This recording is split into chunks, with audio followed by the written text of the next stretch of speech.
আসসালামু আলাইকুম বন্ধুরা, তোমরা সবাই কেমন আছো?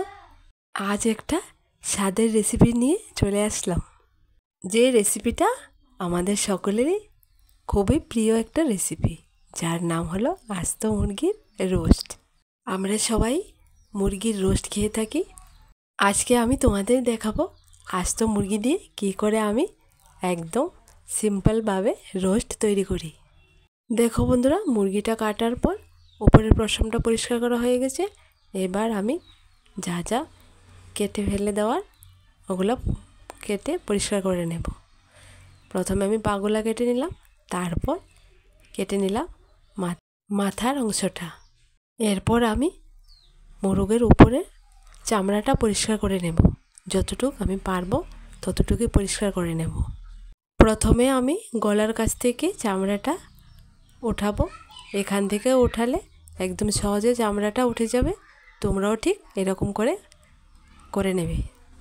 আর মুরগের ভিতরের অংশটা বের করব গলার কাছ থেকে আর পেছন দিক দিয়ে একটুখানি কেটে। তোমরা যদি এরকম করো তাহলে একদম সহজে ভিতরের নোংরা অংশটা বের করে নিতে পারবে।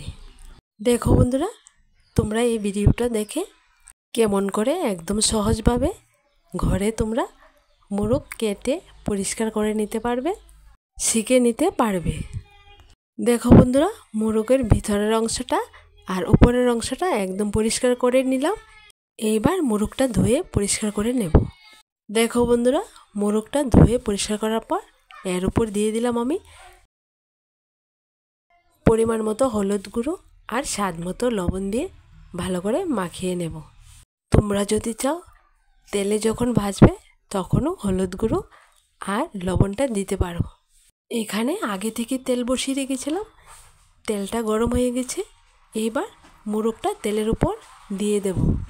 মুরগটা তেলের উপর দেওয়ার পর মুরগের পুরো অংশটাই আমি গোল্ডেন ব্রাউন কালার করে ভেজে নেব।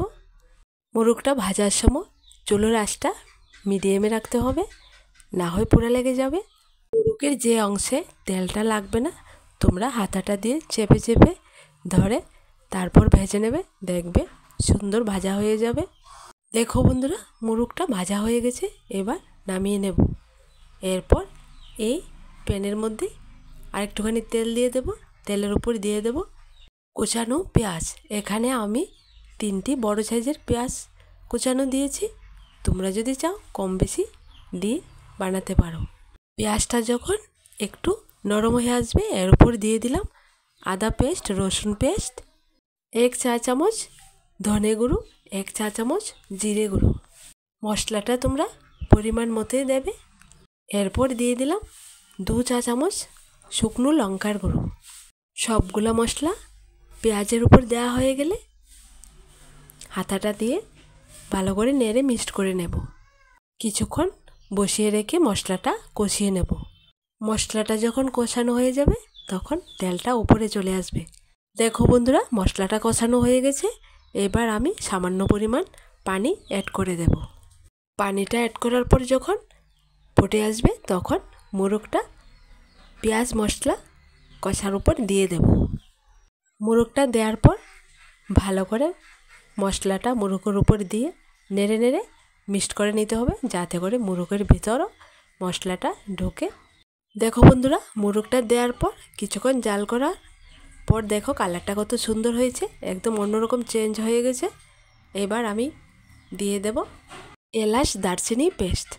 মশলাটা দেওয়া হয়ে গেলে ভালো করে হাতাটা দিয়ে নেড়ে নেড়ে মিক্সড করে দেব, যাতে করে সবগুলোই মশলাটা ছিটে যায়। দেখো বন্ধুরা, আস্ত মুরগির রোস্ট একদমই রেডি। এবার নামিয়ে নিলাম। আমার দেওয়ার রেসিপিগুলো তোমাদের কাছে যদি ভালো লেগে থাকে তাহলে আমার চ্যানেলটাকে লাইক, শেয়ার এবং সাবস্ক্রাইব করে পাশে থাকা বেল বাটনটি অবশ্যই ক্লিক করে রাখবে।